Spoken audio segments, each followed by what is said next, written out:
10 million years before the first dinosaur ever hatched, the deadliest hunting ground in Earth's history was already active.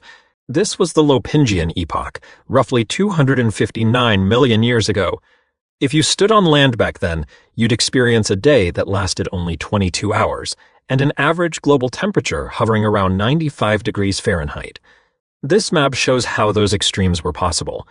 Practically all dry land was smashed together into the supercontinent Pangaea, surrounded by the single colossal ocean of Panthalassa.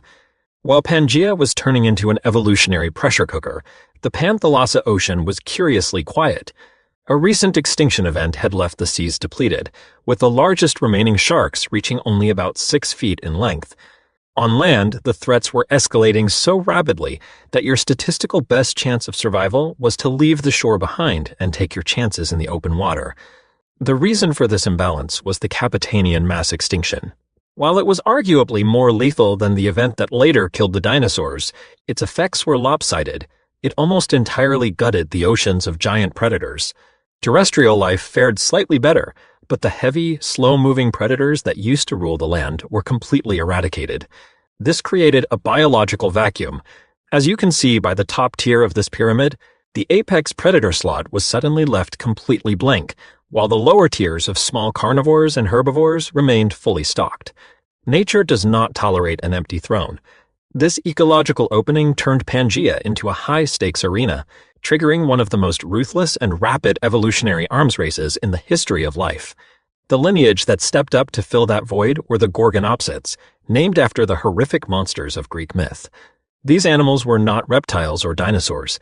They were therapsids, proto-mammals that are more closely related to us than to any lizard or crocodile. Their evolution was explosive. On the far left of this chart, they appear as small, house cat-sized ambush hunters, picking off minor prey. But without larger predators to compete with, they rapidly escalated in size, claiming the top of the food chain. They developed a terrifyingly effective adaptation: saber teeth. These elongated, curved upper canines were a specialized biological weapon, not seen again for 250 million years. This combination of mammalian biology and precision weaponry made them the uncontested rulers of the supercontinent. The absolute pinnacle of this lineage was a predator called Inostransavia. It reached 11 feet in length and weighed over 1,000 pounds.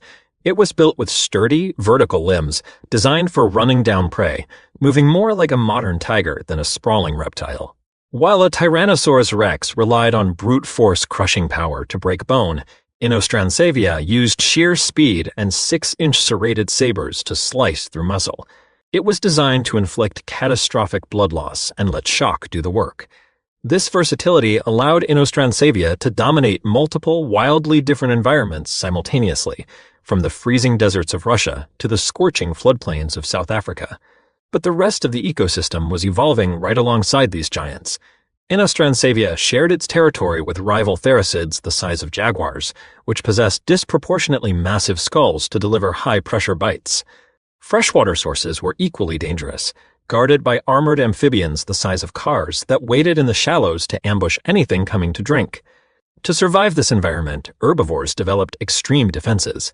Species like Scutosaurus weighed over a ton and were covered in impenetrable bone plate armor. By the end of the Permian, the terrestrial food chain had reached a state of maximum defensive and offensive specialization. Every animal on the board was effectively a biological weapon. But just as life on land reached this apex of lethality, the environmental stability they relied on collapsed. The cause was a geological catastrophe known as the Siberian Traps, a series of volcanic eruptions that eventually buried an area the size of Western Europe under a kilometer of lava. This event triggered the Great Dying. As carbon dioxide and sulfur choked the atmosphere, temperatures spiked and the ozone layer was shredded, leaving the surface exposed to lethal levels of radiation. This chart shows the result. It is the most severe extinction event in Earth's history, wiping out 83% of all genera and 57% of all biological families. The gorgonopsids, the most highly adapted terrestrial killing machines ever built, vanished entirely, leaving only a few fossils behind. Their story proves that biological specialization offers no immunity against a dying planet. Ironically, it was only the total erasure of these monsters that cleared the path for the age of the dinosaurs to begin.